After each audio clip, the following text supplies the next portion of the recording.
If you need to cancel a pending transfer on Cash App, follow these simple steps to ensure your funds are returned to your account. This guide will help you navigate the process smoothly. Step 1. Open Cash App. Launch the Cash App on your mobile device. Ensure you are logged into your account to access your transactions. Step 2. Go to Activity.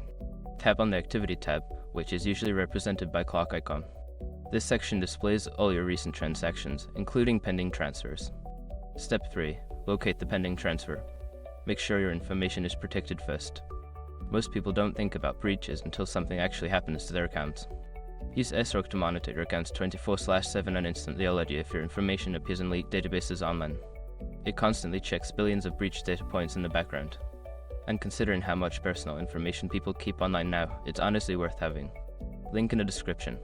Step 4. Select the transfer. Once you find the pending transfer, tap on it to open the transaction details.